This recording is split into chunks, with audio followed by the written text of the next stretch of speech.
Bonjour, je vais faire une vidéo sur la sagesse, son importance et en quoi elle est vraiment indissociablement liée à Dieu. Parce que justement, on dit bien que la crainte de Jéhovah, c'est la sagesse. Et je vais expliquer en quoi. D'abord, qu'est-ce que la sagesse? La sagesse, c'est le bon sens, l'esprit logique, la cohérence, la compréhension de la logique pure, de la logique même. Vous voyez? Le contraire de la sagesse, c'est la folie. Quelqu'un qui est fou, il est incohérent, illogique. Il croit en des choses qui ne sont pas dans la logique de la réalité. Vous voyez? Donc à des choses qui tiennent pas, qui sont impossibles, qui tiennent pas dans la réalité. Donc le sage, c'est quelqu'un qui comprend bien le fonctionnement de la réalité dans sa logique, qui est plein de bon sens, qui est dans un esprit de logique conforme à la réalité. Donc, dans la cohérence des choses. Le fou, au contraire, il est dans l'incohérence. Ça peut peut-être paraître vraisemblable aux yeux d'un ignorant, mais à l'épreuve de la réalité, ça tient pas. Un fou passe du coq à l'âne, par exemple. Il dit, un coq est devenu un âne pour telle et telle raison, qu'importe. Je dis, mais non, c'est fou. C'est pas possible. C'est fou. C'est pas possible. Ça va à l'encontre de la réalité. Alors qu'un sage, eh bien justement, il va dans le sens de la réalité, dans le sens où il comprend le mécanisme logique de la réalité, justement. Donc, la sagesse, c'est important, c'est un peu les mathématiques. Un sage, en gros, il sait qu'un plus 1 est égal à 2. Un fou, il croit qu'un plus 1 est égal à 3 ou autre. On a beau lui dire, mais tu es fou, regarde la réalité. 1, tu rajoutes 1 à 1, tu as une bouteille, tu en rajoutes une, ça te fait 2 bouteilles, pas 3. Et des fois, bon, les gens, alors est-ce qu'ils ont un problème mental, est-ce qu'ils ont un accident cérébral, on ne sait pas, mais le résultat est fou. Parce que des gens, peut-être à force de s'alimenter d'ignorance, d'illusion, de s'inventer de manière imaginaire plein de choses fausses et de les croire pour vraies, ils raisonnent plus bien. Donc est-ce que c'est un accident du cerveau? Est-ce que c'est avec trop d'ignorance? Est-ce que c'est par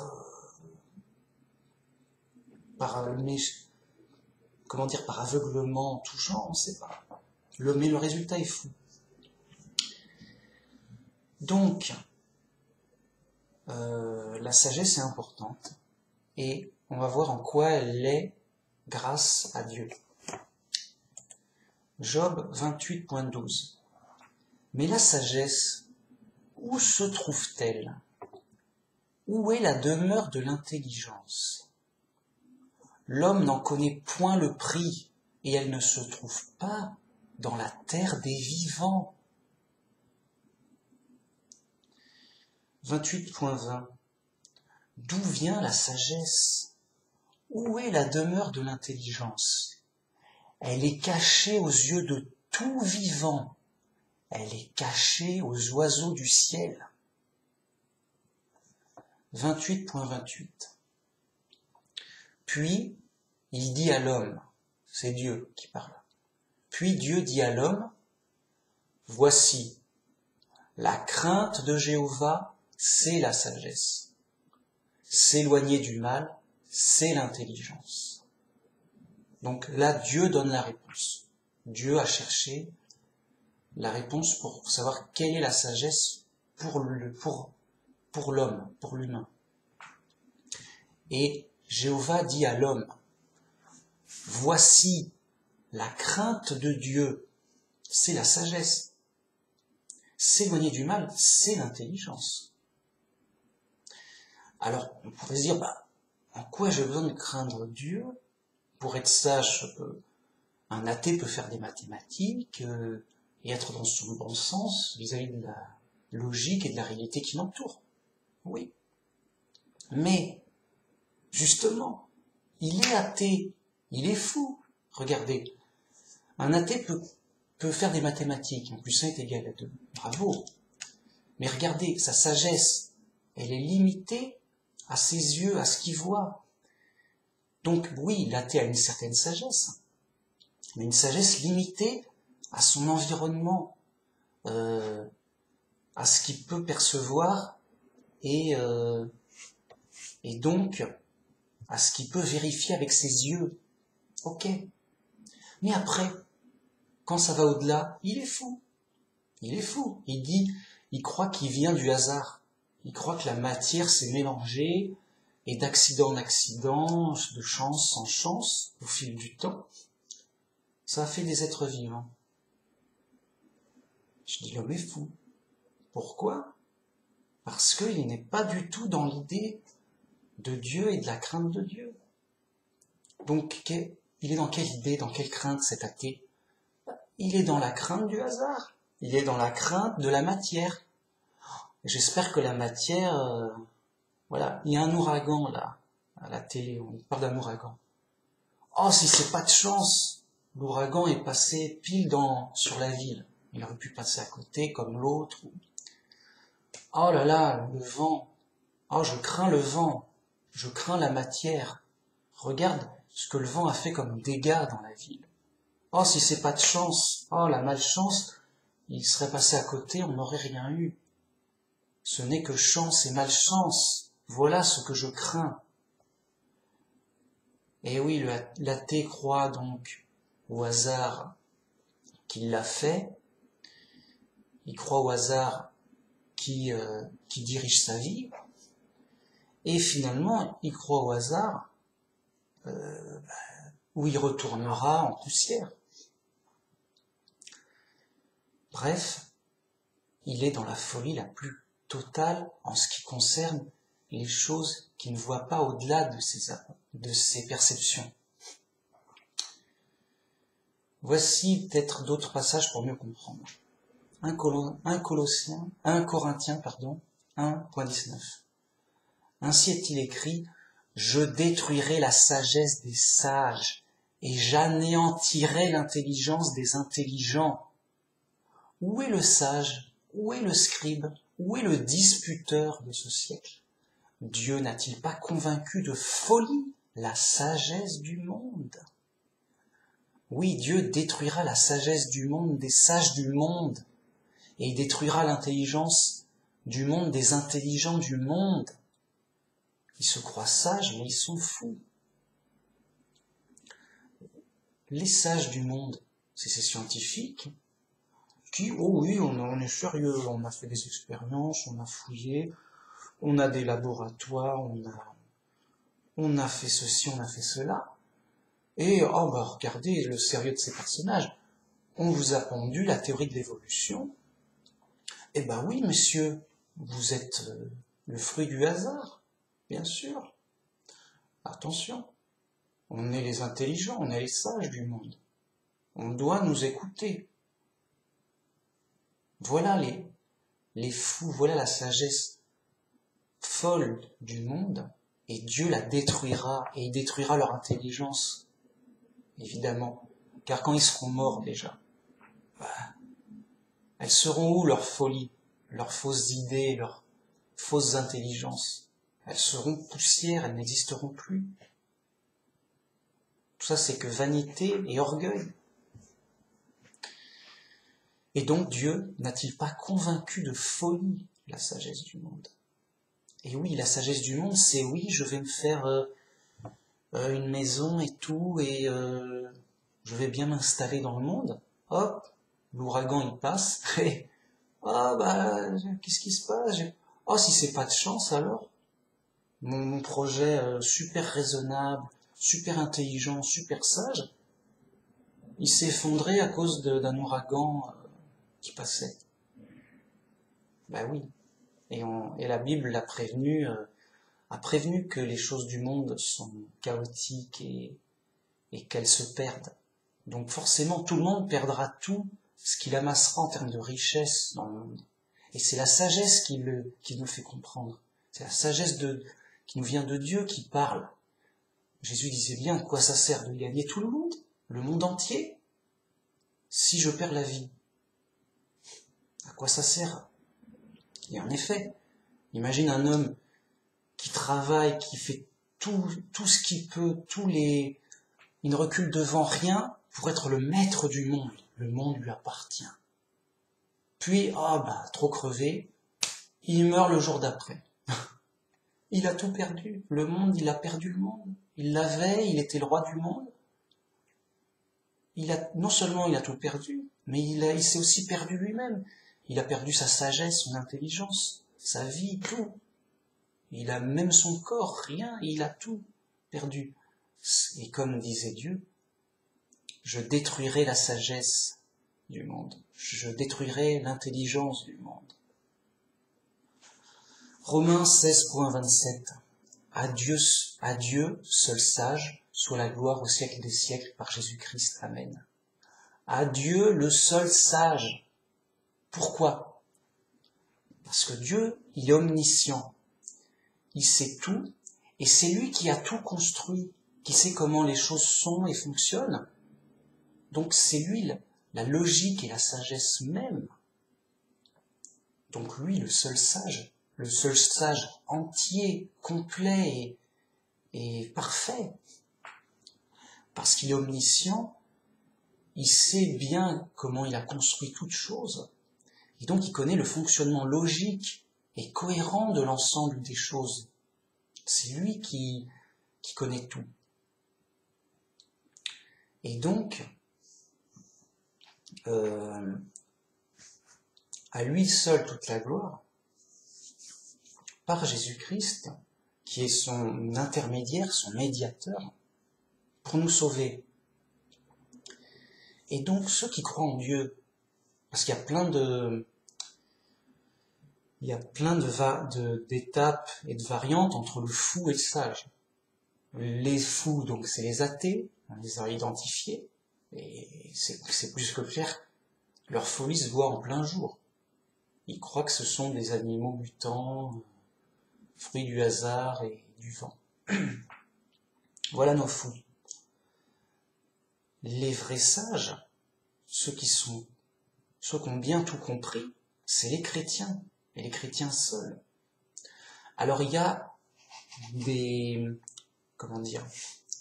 toutes sortes de croyants entre les deux. Mais, comme ils n'ont pas Jésus, ils sont pas sauvés. On va se dire, oui, mais bon, ils ont quand même du mérite, ils sont moins fous que les autres. C'est vrai. Et ils auront des récompenses, ils ont leur mérite. Mais, ils sont pas sauvés. Ils peuvent pas avoir une moitié de vie éternelle. Ça ne veut rien dire. Donc, bien sûr, ils auront une récompense, parce qu'au moins, ils sont moins fous que les autres, mais, voilà, ils sont à moitié fous, si vous préférez. À moitié fous, bon, c'est moins pire, mais ça les sauvera pas. On peut pas avoir une moitié de vie éternelle, ça n'a pas de sens. Tiens. Proverbe 16.22. La sagesse est une source de vie pour celui qui la possède. Et le châtiment des insensés, c'est leur folie. Donc, la folie, c'est bien le châtiment. Ces athées, ils sont punis par leur folie, déjà privés d'espoir. Ils disent, voilà, la vie n'a pas de sens, pourquoi pas se suicider, ça ira plus vite. De toute façon, il n'y a pas d'espoir, il n'y a pas de justice. Après notre mort, on redevient du néant, de la matière quelconque, on n'est qu'un accident de la nature.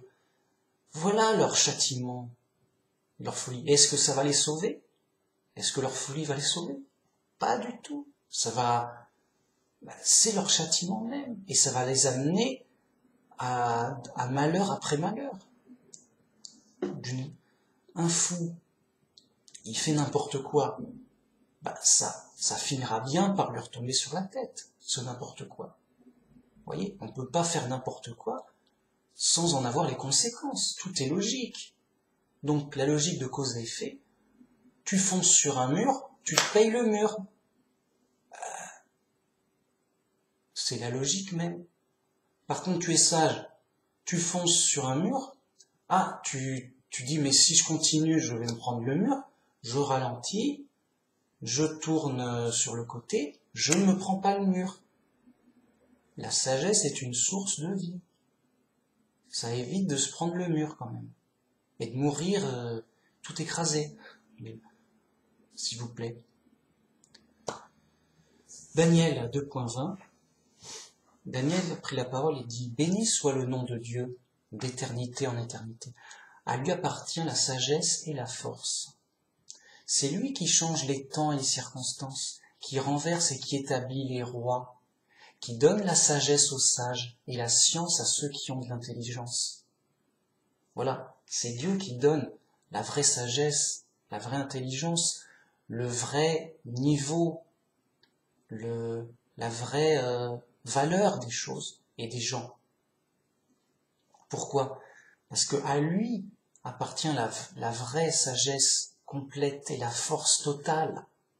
C'est lui qui décide et qui punit, c'est lui qui récompense et qui punit. Jésus disait, je vais vous apprendre qui vous devez craindre. Craignez celui qui, après avoir tué le corps, peut encore détruire l'âme dans la Guéhenne, c'est-à-dire dans le feu, la seconde mort. Donc, Jésus dit oui, les hommes peuvent tuer le corps, oui, mais ils peuvent pas tuer l'âme. Par contre, Dieu, lui, il peut tuer le corps, mais il peut aussi tuer l'âme. Et donc, la destruction totale et définitive. Et là, la ruine est totale. C'est bon. C'est la mort totale. Lui, vous devez le craindre. Donc, il y a deux choix. Soit, justement, on va vers Dieu, donc on va vers la sagesse, c'est-à-dire vers la compréhension, vers la vérité, vers la logique des choses. Soit, on s'éloigne ou on va ailleurs pour poursuivre des vanités, d'autres choses. Et donc, on va vers la folie, on va vers la destruction, on va vers le malheur, on va vers les choses illogiques, incohérentes, les ténèbres, on va vers l'aveuglement, on va vers le non-sens. Et d'ailleurs, les athées sont les premiers à dire, la vie n'a pas de sens, la vie n'a pas de sens. Mais c'est normal, t'es fou, c'est normal que tu comprennes pas le sens et la logique des choses, tu es fou. Toute chose a un sens, toute chose a une logique. Tout est logique dans la réalité. Il n'y a rien qui soit illogique. Donc, celui qui cherche la vérité, il doit immanquablement trouver Dieu, et sa sagesse l'amène à la sagesse de Dieu. Et Dieu donne la sagesse aux gens et l'intelligence. L'intelligence, où une fois qu'on a compris donc que c'est Dieu notre Créateur, que c'est lui qui a tout fait, que tout a été voulu, que les choses ont un sens précis, on cherche à connaître Dieu et pourquoi on est là, pourquoi, qu'est-ce qui se passe, Et la Bible explique justement tout. Elle explique pourquoi on est là, les problèmes, le début, les problèmes, les circonstances et les causes. Et on comprend tout. Et on se dit, maintenant je comprends pourquoi on est dans tant de problèmes, on est séparé de Dieu. Et Dieu nous a donné une solution. Il nous a dit, voilà comment la solution va vous sauver. Et on comprend tout. Oui, c'est cohérent, c'est logique. Dieu, donc, on est séparé, on est mortel, on va forcément mourir. Mais Dieu va nous ressusciter pour un jugement. Et il a prouvé avec Jésus qu'il a ressuscité. Et donc, le chrétien, il comprend tout. Parce que tout lui est dit directement avec la Bible. Il rentre dans la cohérence de Dieu, dans la logique de Dieu. Et c'est Dieu qui sait tout. Et qui nous dit, voilà, les choses sont comme ça. Voilà, je t'explique les choses. Et il dit, oui. Voilà, c'est comme si Dieu était le super professeur qui sait tout. Et c'est le cas. Et donc, soit on écoute le super professeur qui sait tout, soit on écoute un fou délirant en train de se taper la tête sur le mur, en disant la vie n'a pas de sens, je suis qu'un animal, l'homme est un animal, il n'y a pas d'espoir, on va tous mourir, mangeons et buvons, mangeons et buvons, car demain nous allons mourir. Ceux qui écoutent les fous, ils deviennent fous comme eux, c'est leur professeur. Ceux qui écoutent Dieu, ils deviennent sages et intelligents comme Dieu, puisque Dieu c'est notre professeur. Et voilà. Salomon, quand Dieu lui a dit « demande-moi quelque chose et je te le donnerai », Salomon lui a demandé la sagesse. Et Dieu l'a félicité en disant « puisque tu m'as demandé la sagesse, tu auras tout le reste en surcroît, et la richesse, et la gloire, et la force, et que sais-je d'autre, tout, car tu m'as demandé la sagesse. » Il l'a félicité. Et le règne de Salomon a été éblouissant à son époque. C'était incroyable même. Donc, voilà l'importance de la sagesse et où elle se trouve réellement. Et donc, ne vous laissez pas tromper avec justement la science corrompue de notre époque et de l'athéisme triomphant, parce que c'est que des aveugles qui conduisent d'autres aveugles. Et si un aveugle conduit un autre aveugle, et ainsi de suite, ils tomberont tous dans le même fossé. Vous voyez ? Donc, ils vont vous dire, mais regarde, les athées, tout, ils construisent, les gens de la sagesse et l'intelligence du monde, on construit des avions, on construit des ordinateurs et tout. Tu vois, quel exploit. Oui, ils ont une sagesse et une intelligence du monde, mais pour les choses qu'ils voient et qu'ils peuvent vérifier avec leurs yeux, limitées à leur perception. Mais dès qu'ils dépassent leurs limites, ils délirent littéralement. L'obscurantisme de notre époque, elle est vraiment présente, c'est la science-fiction. La théorie de l'évolution, c'est totalement faux. C'est de la science-fiction complète. C'est du délire. C'est la croyance athée qui est devenue officielle, non scientifique. Un fou les fous sont au pouvoir. Les fous sont au pouvoir, le monde est contre Dieu. On va vers Armageddon. Les fous sont au pouvoir. Donc, ils ont beaucoup d'influence et ils impressionnent. Mais grâce à la sagesse de Dieu, on ne se laisse pas impressionner par la petite sagesse du monde. Et comme le disait Paul, Dieu n'a-t-il pas convaincu de folie la sagesse du monde, qui amasse dans ses greniers des trésors que de toute façon elle perdra, forcément. Voilà. C'est le Christ qui nous enseigne la vraie sagesse de Dieu, en nous disant, faites-vous des trésors au ciel, là où il ne risque rien. Ne vous faites pas des trésors au ciel, sur terre, où les voleurs peuvent prendre, où la rouille détruit, ou que de toute façon vous perdrez à votre mort. Faites-vous des trésors au ciel, pas sur terre. Et le fou, il fait le contraire. Il dit, oh, n'importe quoi, c'est des trucs imaginaires, on sait bien qu'on a été fait par hasard. Non, non, non, faisons-nous des trésors sur terre, oui, amassons, oui, des belles maisons, des châteaux, oui, des voitures, oui, de l'or et tout ce qu'on veut, et regardez ma puissance et ma gloire, ma réussite. Et à sa mort, il perdra tout. Et il le sait, et tout le monde le sait. À sa mort, il perdra tout le fruit de son travail et ses possessions. Il se perdra même lui-même. Même sa sagesse et son peu de sagesse qu'il a et son peu d'intelligence qu'il a, même ça va être détruit. C'est destruction totale. Et voilà les fous de ce monde qui sont tout à leur folie, justement. Et ils prennent le chemin inverse. Nous prenons le chemin montré par Jésus, car Jésus est le chemin qui mène à la vérité et à la vie éternelle. Merci beaucoup et à une prochaine fois. Au revoir.